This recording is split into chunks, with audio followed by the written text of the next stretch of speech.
Bonjour, me revoilà pour la dernière vidéo de la série « Maigrir avec un régime hypocalorique. La méthode, ses bienfaits et ses risques ». Dans cette vidéo, nous verrons comment réussir son régime hypocalorique.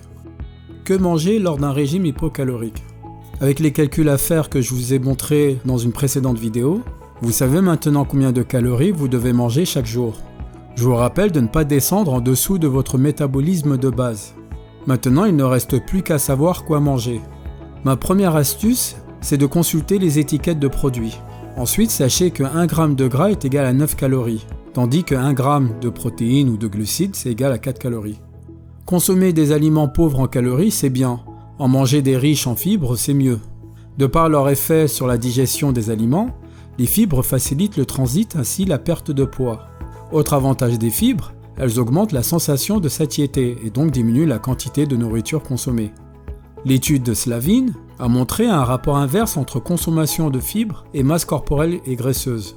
Mieux encore avec l'étude de Mikitenas, l'apport en fibres favorise la perte de poids et l'adhérence à un régime, indépendamment de la quantité de macronutriments et calories ingérées. Voici quelques aliments riches en fibres. Les légumineuses, comme les haricots blancs, les pois chiches et les lentilles. Les pruneaux, les artichauts, les céréales, germes de blé, avoine, orge ou seigle. Le riz complet, les dattes, les amandes, les bananes. Comment être sûr de manger la bonne quantité de calories?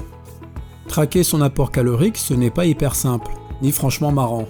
Mais heureusement, il y a des astuces et des outils qui permettent de se faciliter la vie. Apprenez à connaître les aliments, grâce au tableau que je vous ai donné dans une vidéo précédente, ou en vous documentant.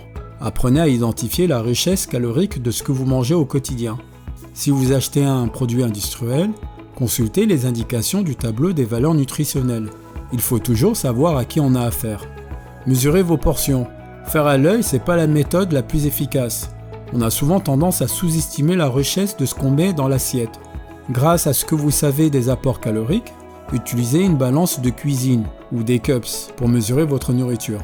Vous aurez ainsi un vrai contrôle sur ce que vous mangez et pourrez plus facilement compter.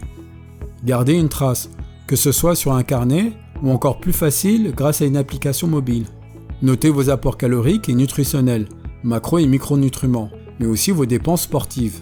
Suivre son régime ainsi, ça permet de s'assurer qu'on le fait bien et surtout sans danger. Soyez rigoureux.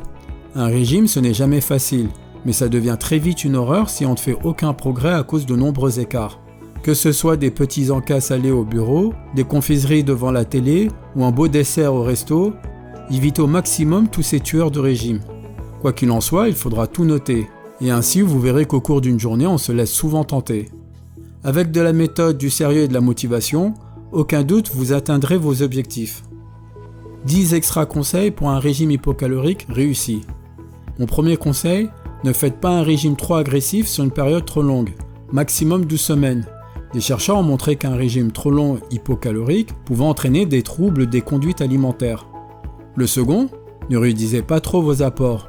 Si vous avez énormément de mal à suivre votre régime ou ne voyez plus de progrès, cela peut vouloir dire que vous ne mangez pas assez. Veillez à manger assez de calories en fonction de vos besoins corporels et de votre activité. Mon troisième conseil, pensez protéines, qu'elles soient animales ou végétales.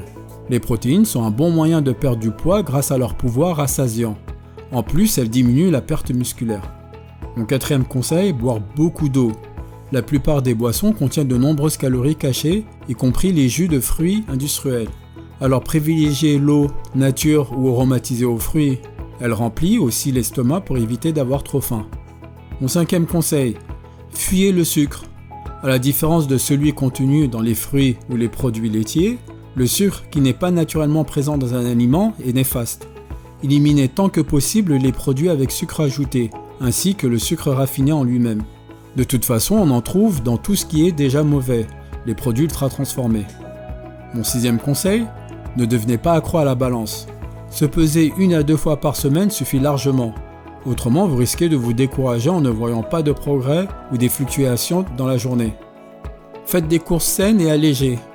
Le régime sera bien plus facile à suivre si vos placards ne sont pas remplis de tentations en tout genre.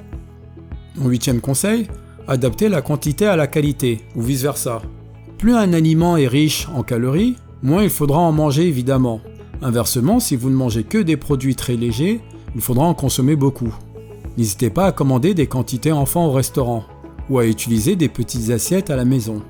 Un plat plus petit vous aidera à mesurer des quantités raisonnables et en plus donnera à votre cerveau l'impression d'avoir largement de quoi manger. Mon conseil numéro 9, épicez. L'utilisation d'épices en cuisine est connue pour influencer l'appétit, l'équilibre énergétique et l'appétence. Il a été prouvé que la consommation des plats épicés permet d'augmenter la satiété entre 2 repas. En plus, c'est délicieux. Et mon dernier conseil, célébrez vos victoires et trouvez du soutien dans les moments difficiles. Suivre un régime, ce n'est pas toujours simple. Parfois, il vous semblera stagner, voire regresser.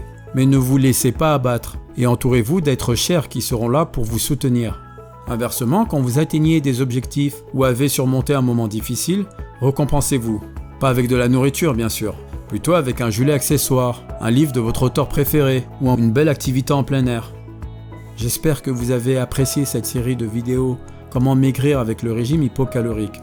Comme d'habitude, je compte sur vous pour aimer la vidéo et pour les nouveaux, pensez à vous abonner.